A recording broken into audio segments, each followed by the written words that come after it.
Imagine waking up inside this massive, fully furnished house.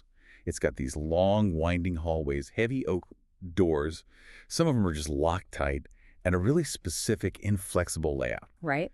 And you walk around, you make your coffee, you sit on the couch, and you live your life. But as you navigate this space, a chilling realization starts to, creep in. You realize you didn't actually pick the furniture. Exactly. You didn't pick the furniture, you didn't draw the floor plan, you didn't decide which door should be locked or, where the windows should be to let the light in. Yeah, you simply woke up there, looked around at the walls, and just assumed, well, I guess this is just what reality looks like. Right. And because you've walked those exact same hallways for decades, tracing that exact path from the bedroom to the kitchen, Yeah. you never stop to, scratch at the walls to see if they're actually made of stone. Which is the wild part. You never considered they might just be painted canvas, right? Stretched over a flimsy wooden frame by someone else entirely. I mean, you mistake the arbitrary architecture you were handed for the natural, unchangeable terrain of the physical world. It's an incredibly comforting illusion right up until the roof starts leaking. Yeah, and then you realize you have no idea how to fix it because you don't even know what the house is made of. Yeah.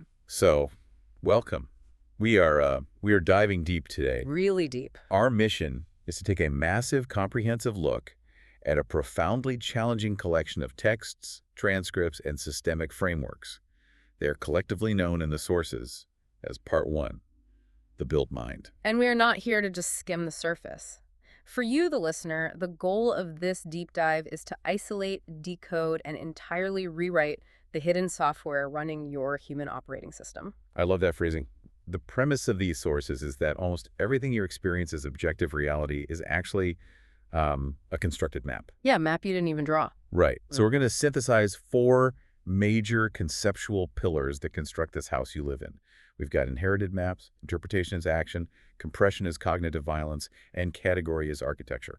And to make sense of all this, we're going to map every single one of those concepts strictly to a systemic framework the text calls the 4DP.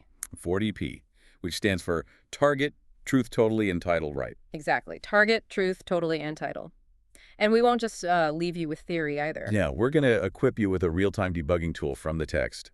It's called linear reality deduction. Have you ever felt like you're reacting to a script that you didn't write? Like your anxieties or your explosive arguments are just running on an automatic loop? Like you're just a passenger in your own body. Yeah. Today, we are moving you from being a passive resident inside that inherited house to the active system administrator of your own mind. But to get to that level of control, we have to start by completely shattering a very comfortable delusion. We have to administer what the source material calls the meteor test. Yeah, the meteor test. It's this brutal, uncompromising diagnostic tool for reality. I mean, it doesn't pull any punches.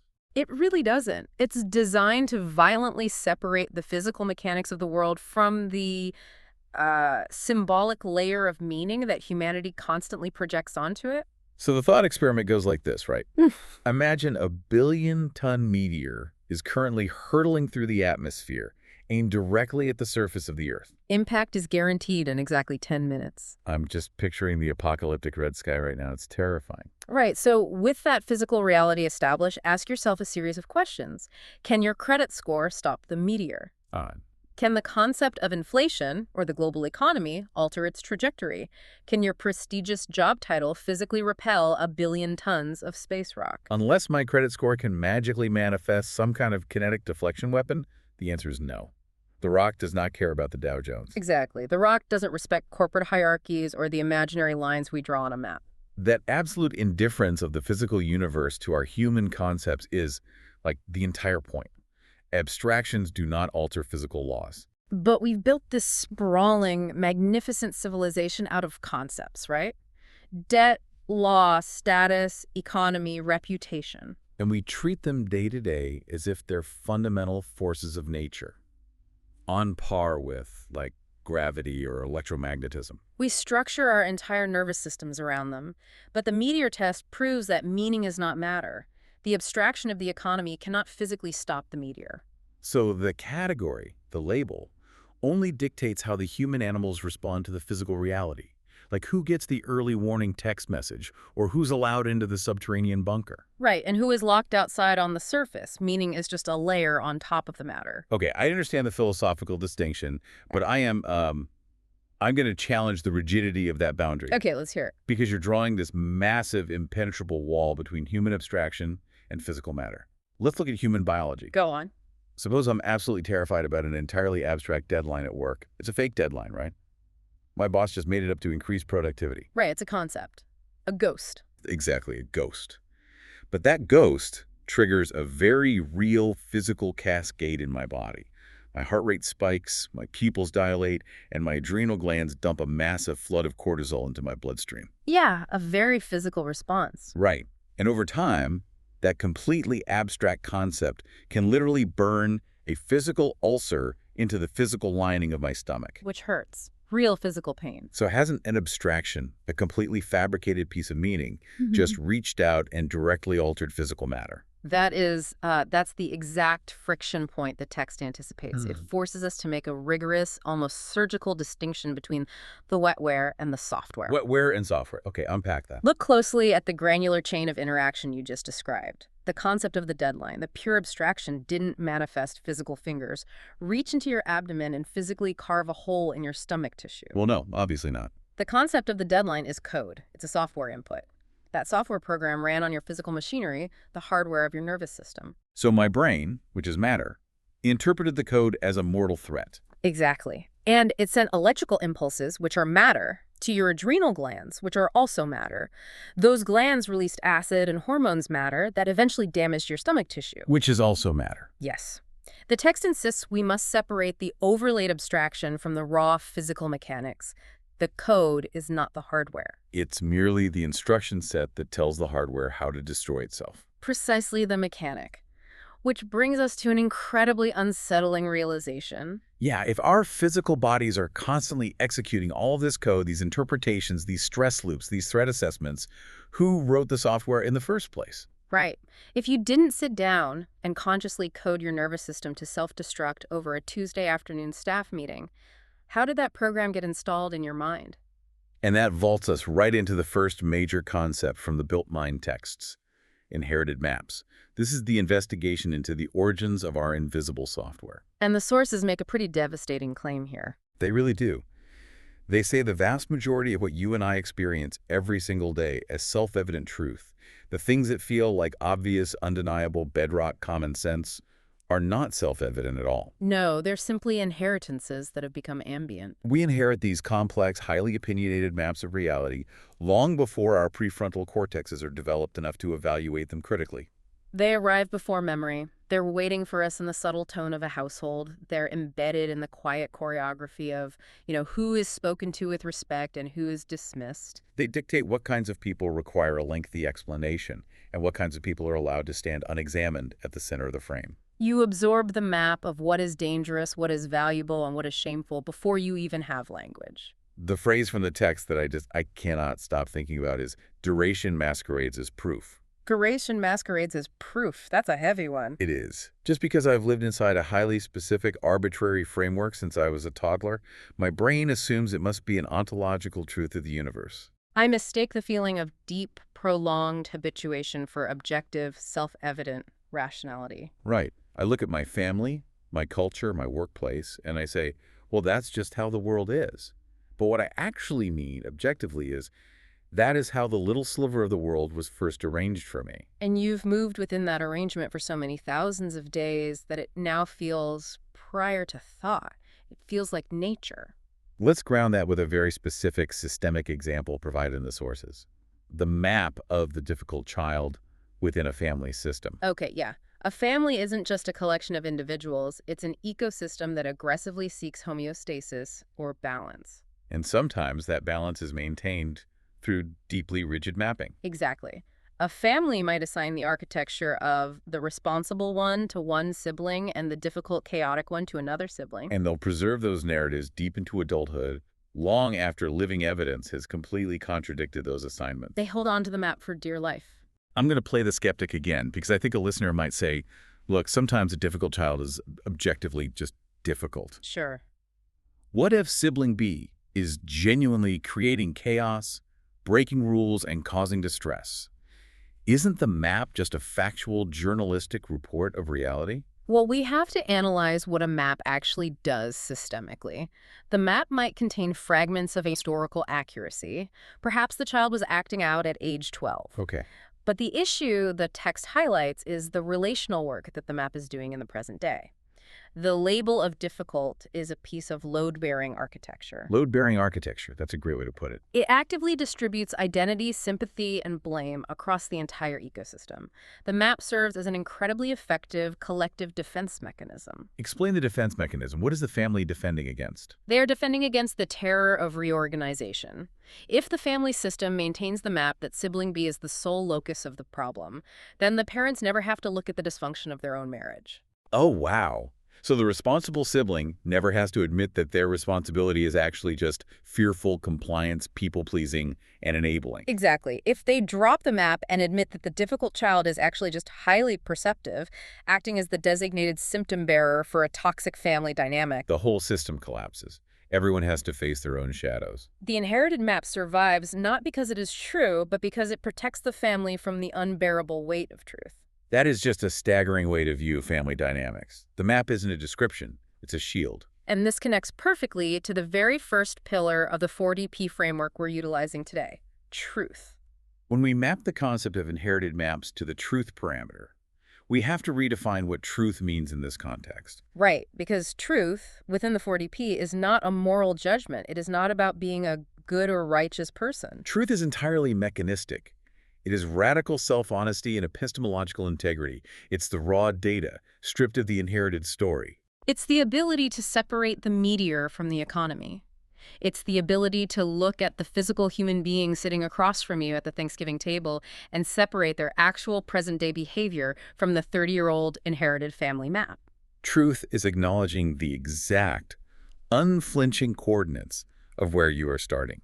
The what, the why, the who, the where, the when, and the how of whatever is happening. And it must be respected for what it actually is mechanically, not what you wish it to be, fear it to be, or pretend it to be to keep the peace. Because if you lie about the coordinates of your starting position because the truth is too uncomfortable, your map is completely useless. You cannot navigate out of a maze if you refuse to admit you're in one. You'll just keep walking into the same walls, blaming the walls for existing. Okay, so we've established that we're operating on these inherited maps, these invisible software programs that dictate our reality. Yes. But how do they actually execute?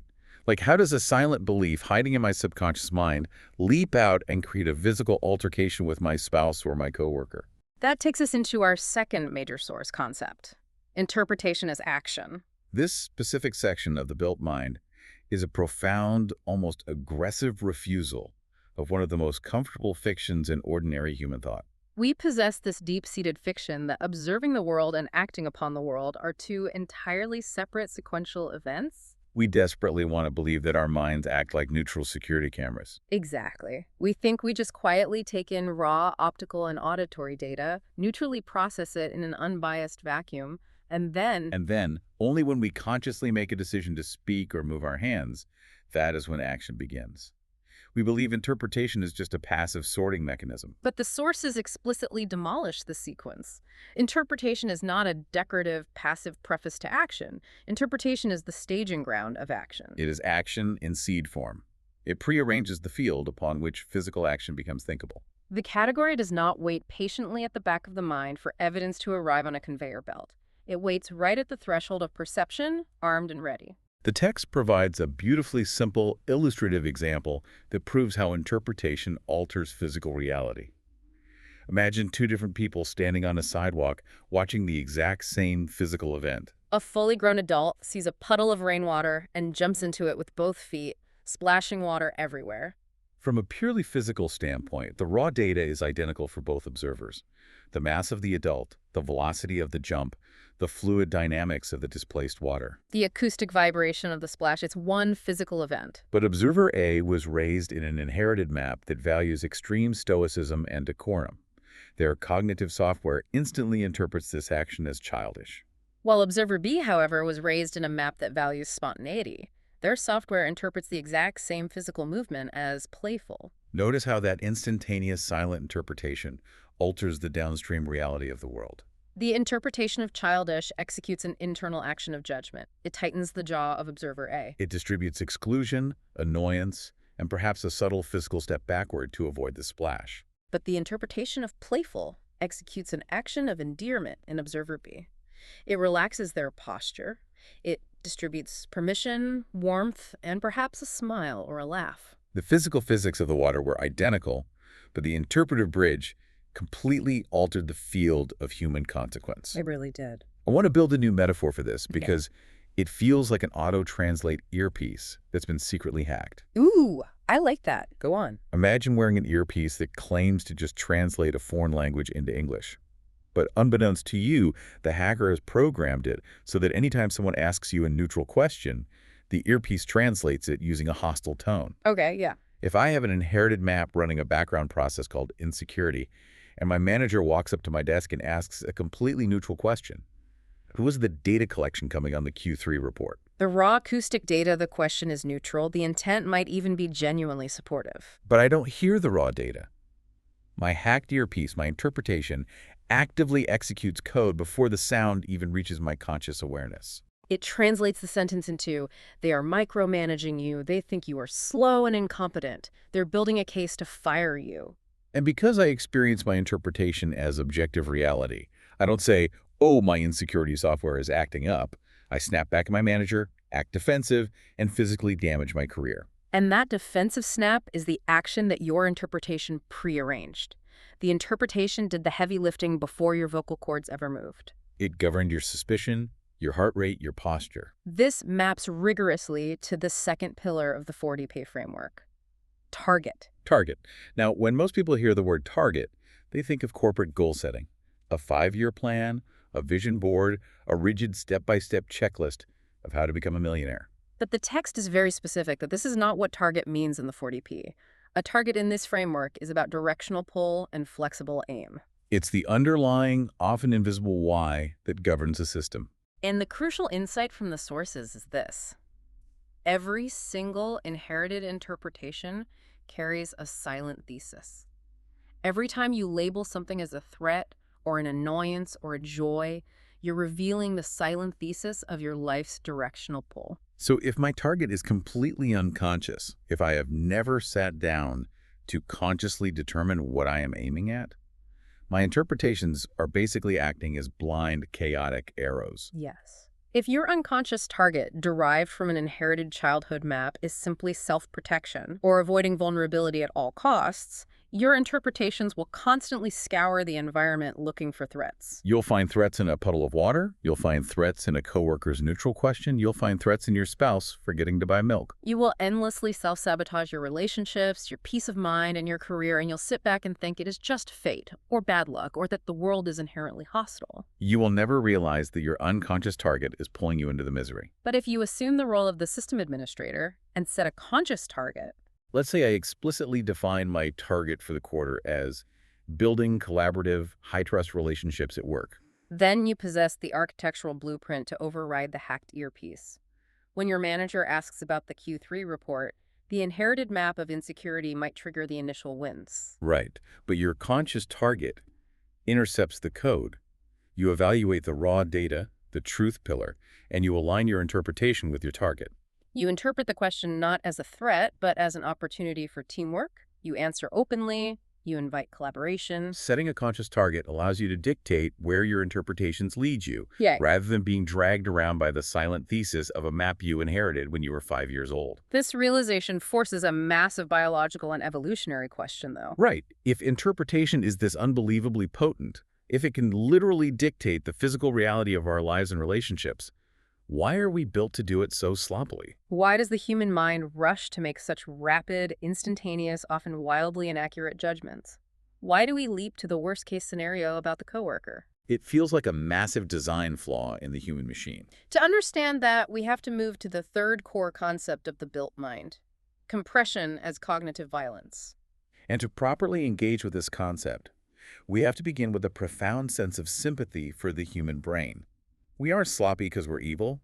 We're sloppy because we are overwhelmed. Overwhelmed by the sheer physics of reality. Precisely.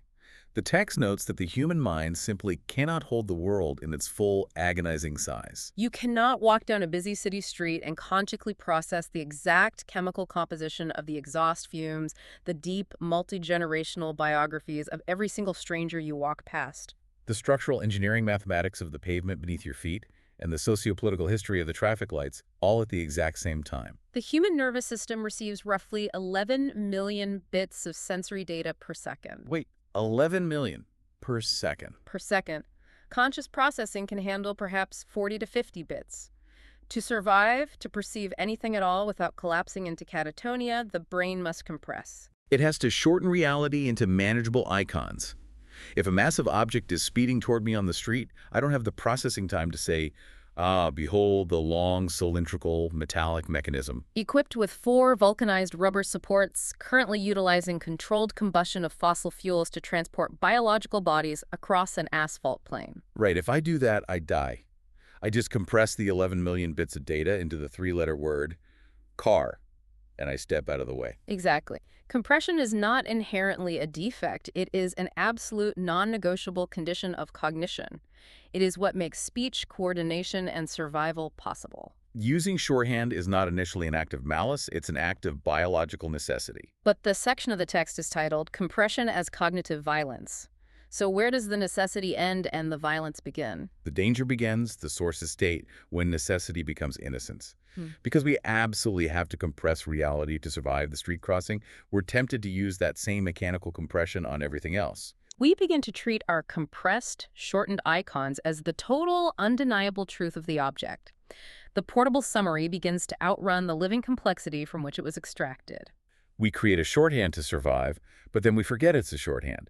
We start treating the stick figure drawing as if it is the actual human being. And that is the exact threshold where cognitive violence occurs.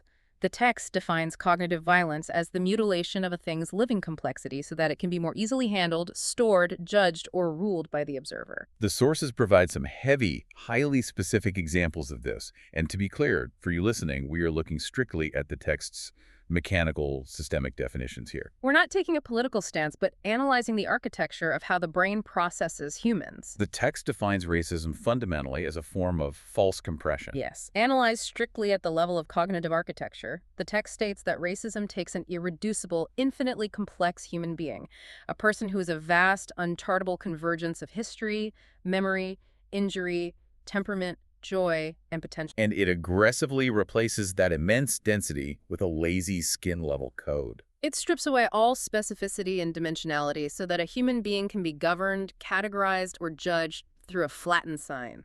It's done for the sake of administrative or hierarchical speed. It's the ultimate reduction of the irreducible to make the person manageable for the inherited map. And once you see that mechanism of false compression, you see it everywhere. Politics relies entirely on compression. Complex global ecosystems, centuries of intertwined trade histories, and nuanced economic theories are violently compressed into a 3-word chanting slogan that fits on a bumper sticker. We see it intimately in memory compression as well. Consider the architecture of a romantic relationship that ends in a rupture. This is a brutal example, but it's so accurate. Imagine you're in a relationship for 5 years. You share an apartment, you adopt a dog. You have thousands of hours of mutual making, inside jokes, shared growth, deep care, nursing each other through illness. There is an immense, sprawling universe of data in those 5 years. But when the relationship ends badly, when there's a rupture, the human brain cannot process the grief of losing an entire universe. So it compresses the entire 5 years down into a single flattened narrative of the ending. You compress 1,000 days of complexity into a single label. They were a narcissist. Yeah. Or they were a liar. The compression makes the memory small and portable enough to survive the pain, but it commits cognitive violence against the nuanced truth of what those 5 years actually contained. Which is precisely why we map this concept to the third pillar of the 4DP. Totally. To combat false compression, we must learn to see the totality of the board. Totally. This brings us to a concept the text calls dimensional homonymy. Now, dimensional homonymy sounds like something out of a theoretical physics textbook. It does, but it's deeply practical once you decode it.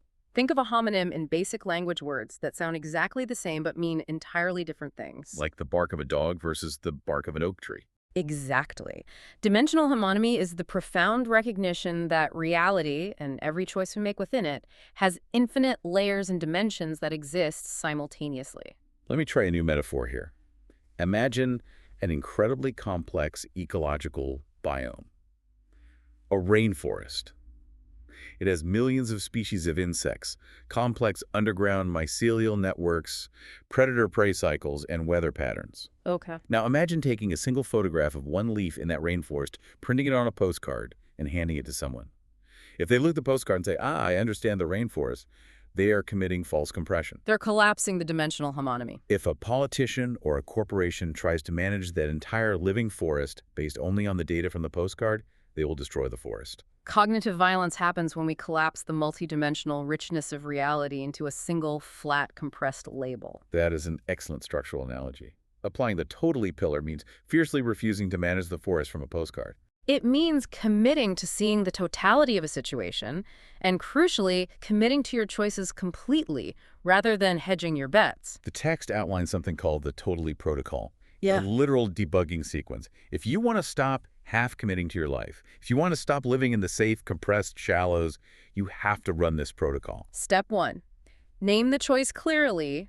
What exactly are you committing to? Step 2. Identify the hedge. The hedge is the backup plan. It's the escape route you keep running in the background of your mind. It's the whisper that says, if this new career gets too hard, I can always just go back to my old job.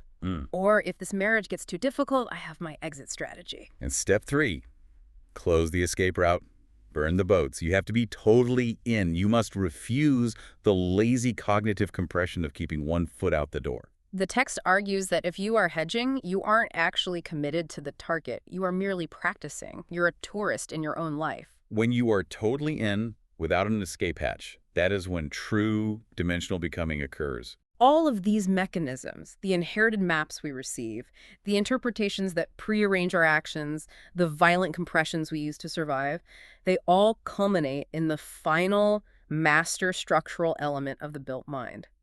We must talk about categories. Categories of architecture.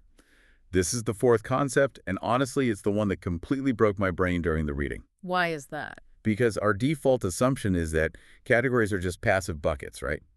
I look out into the world, I see a beagle, a poodle, and a golden retriever, and I drop them all into a mental bucket labeled dog, so my brain can efficiently file them away. You think naming is just a harmless sticky note you place on a pre-existing world? That is the ultimate illusion of the built mind. The text argues forcefully and relentlessly. Categories are not passive buckets. They are load-bearing architecture. They're the steel girders of reality. They are literal blueprints. The moment a category is applied to a person, an object, or an event, it doesn't just describe a reality, it prearranges it. It builds the walls, the hallways, and the locked doors of how you and everyone else are allowed to interact with that thing from that moment forward. To prove this, the text breaks down 4 specific active tasks that a category performs the very microsecond it is deployed. First, a category actively distributes attention. The neighborhood example from the sources is brilliant for this. Imagine you are visiting a new city. A friend tells you, hey, we're going to walk through a really vibrant, artistic, up-and-coming neighborhood today. Your brain instantly boots up a specific categorical architecture. You walk down the street, you see a teenager with a spray paint can putting bright colors on a brick wall, and your category distributes your attention toward the color palette, the technique, the cultural expression. You perceive a mural, you see art. But imagine a different scenario. Before you walk down that exact same street, someone tells you, we're walking into a dangerous, declining, high-crime neighborhood. You turn the corner. The exact same teenager is spray painting the exact same brick wall. The photons hitting your retinas are identical. The chemical composition of the paint is identical, but the category of dangerous distributes your attention entirely differently. You don't look at the colors, you look at the teenager's hands to see if there's a weapon. You don't perceive art. You perceive vandalism. You perceive a threat. The physical world did not change. The category actively trained your noticing. The second task of the category, it distributes permission. It tells you what actions are allowed within the architecture, which links immediately to the third task. It distributes exclusion. It creates locked rooms of illegitimacy. It dictates exactly who or what does not belong in the structure and must be removed. The text uses the profound example of the weed to illustrate permission and exclusion. Look at the botanical world. There's no such thing as a weed in nature's DNA. Right, a dandelion is just a biological plant seeking sunlight and water like any other. But the moment a human being categorizes that specific plant as a weed, the category does architectural work. It distributes a permission. This plant may be poisoned or ripped out by the roots, and it distributes an exclusion. This plant does not belong in the pristine architecture of my suburban lawn. Exactly. Or consider the category of pest versus companion. You walk into a pet store and see a mouse in a glass tank running on a wheel. The category is companion. You buy it food, you protect it, you care for it. You walk into your own kitchen the next day and see the exact same biological mammal, a mouse, scurrying under the refrigerator. The category is now pest. The physical biology of the animal is identical. But the category of pest opens up an architectural program of legitimate, justified elimination. You buy a trap to kill it. The category decides whether the organism lives or dies. The fourth task of a category is perhaps the most insidious, and the one that does the most heavy lifting in our daily lives. A category distributes inference. The text refers to this as compressed predictive code. When you apply a categorical label to something, you automatically assume a massive suite of invisible traits that supposedly belong to that label. You leap across massive gaps in actual verifiable data because the category tells you it's safe to assume. The text takes this to its darkest, most consequential extreme when looking at the category of criminal. When that label is applied to a human being, it doesn't just act as a historical report of a past action. The category literally alters the geometry of time around that person. It redistributes suspicion backward and forward. Yes, backward in time. Once the label's applied, you start rethinking everything that person ever did. Oh, remember when he borrowed my lawnmower 3 years ago? I bet he was casing my garage. You overwrite history, and it redistributes suspicion forward in time. You anticipate, without evidence, that they will cause harm in the future. The label ceases to be an event and becomes a permanent architectural state of being. Which is why we must map this concept to the final pillar of the 40P framework, title. Title, or what the text sometimes refers to as the danger of nounships. Titles are the story-level code that generates our character-level choices. We obviously need titles to navigate the complexities of society. We need to know who is the doctor, who is the pilot, who is the plumber. But the danger occurs when we fail to hold these titles lightly. When we forget that a title is just a temporary, functional handle we use to grasp reality, the category hardens into a permanent prison. This hit me incredibly hard on a personal level. Think about how we categorize ourselves.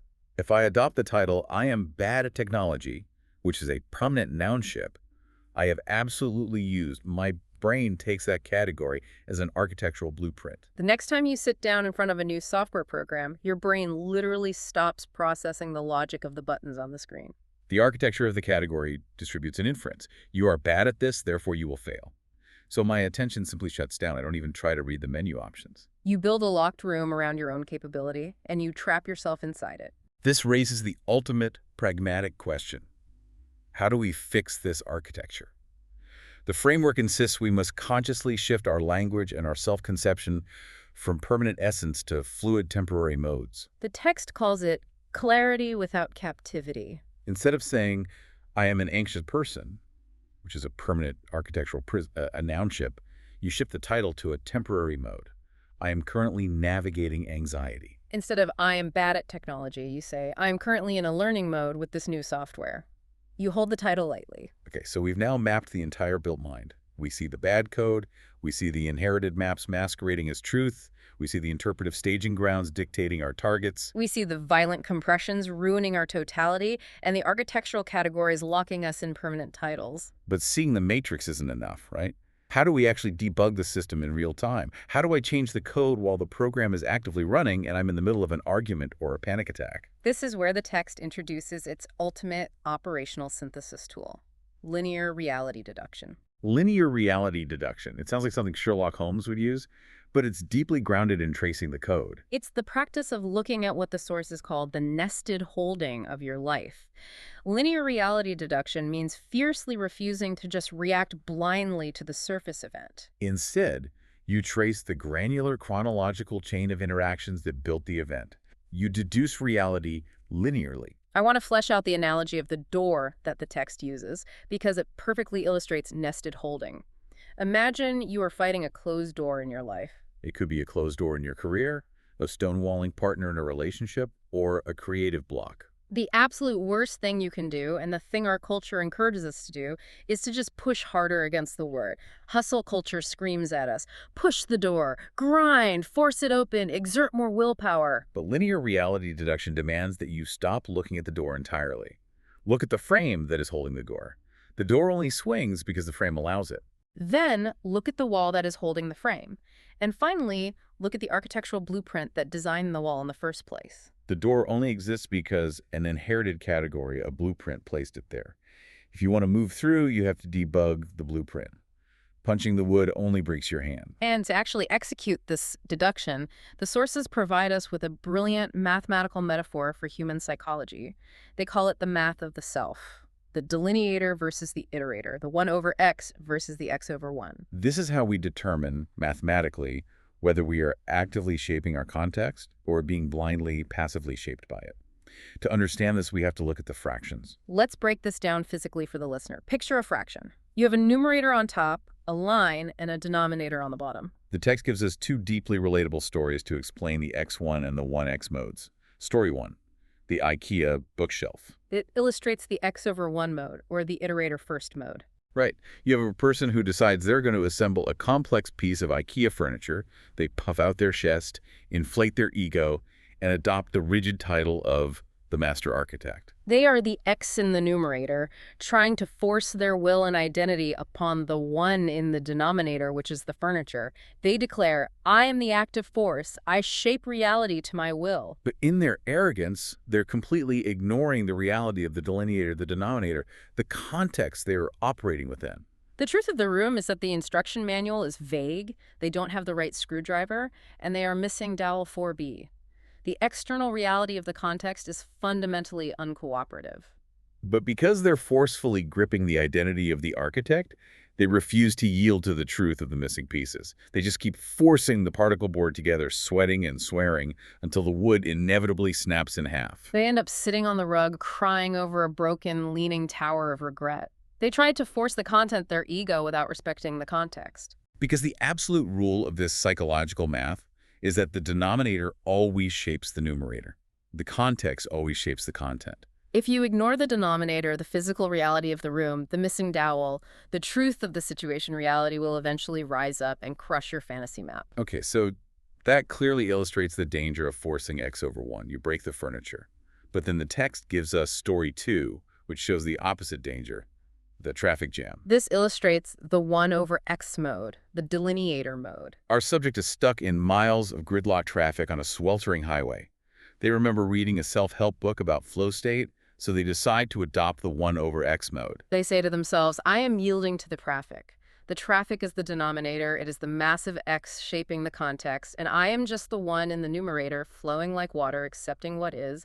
I am a Zen monk in a Honda Civic. It sounds perfectly enlightened. It sounds like the ultimate mastery of the totally pillar. Until a guy in a silver BMW swerves into their lane, cuts them off with 2 inches to spare, and doesn't even use a blinker. And what happens to the enlightened monk? The Zen Unity operator shatters into a million pieces instantly. They violently snap out of the 1x mode and slam right back into the x1 ego mode. They roll down the window, lay on the horn, and scream, I am the storm! Use your blinker, you absolute heathen! Their blood pressure spikes, and their day is ruined. The crucial analysis here is why the 1x mode failed so spectacularly. It failed because the Zen surrender was a fake. It was a performance. It was a hedge. They were using the concept of surrender as a form of spiritual bypassing to avoid feeling the discomfort of being trapped in traffic. They hadn't actually committed to the totally pillar. The BMW was what the text calls a threshold guardian. It triggered a physical wince in the driver, a sharp pain point that signals a misalignment in the internal code. The driver had an inherited map that said, people who cut in line are disrespecting me personally. And instead of using linear reality deduction to trace that wince back to the broken category of disrespect, they let the BMW driver become the denominator that dictated their entire emotional state. They handed the keys of their nervous system to a stranger in traffic. Linear reality deduction is the disciplined ability to catch that wince in real time. It's the ability to pause in the microsecond between the BMW cutting you off and your hand hitting the horn. You must recognize whether you are actively shaping the context, the X1, while still respecting the reality of the room, or if you are yielding to the context, the 1X, without losing your core integration and your conscious target. You have to recognize the threshold guardians that trigger your inherited maps and use the 4DP framework to reset the code before it executes.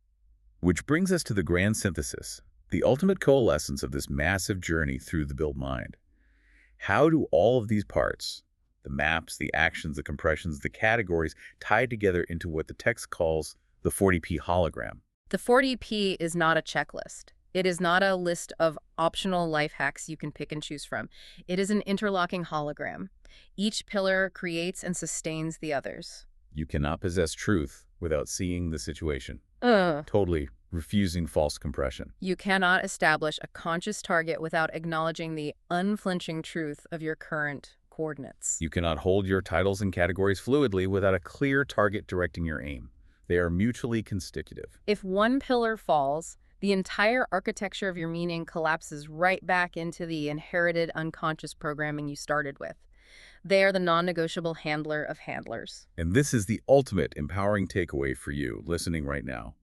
Meaning is not some mystical, glowing treasure floating out in the ether waiting to be discovered by accident or bestowed upon you by a guru. Meaning is a building. It is a tangible architecture that you construct brick by brick, category by category, interpretation by interpretation. You do not have to remain a passive, anxious resident, wandering the dark halls of an inherited map that makes you miserable. You can learn the code. You can trace the walls back to the blueprint, and you can become the active system administrator of your own mind. You have the tools to redraw the floor plan. You can unlock the doors. Which leaves us with one final, lingering, provocative thought to take with you as you step back into your life today. We have spent an hour dissecting how every single category you apply is an active argument with a silent thesis, a hidden directional pull that prearranges reality. We have established that you are the active architect of your own meaning. Indeed. The blueprints are in your hands. So take a very close, unflinching look at the people in your life today. Look at your family, look at your coworkers, look at your partner. If your categories build the architecture of reality, what kind of building are you secretly forcing them to live inside?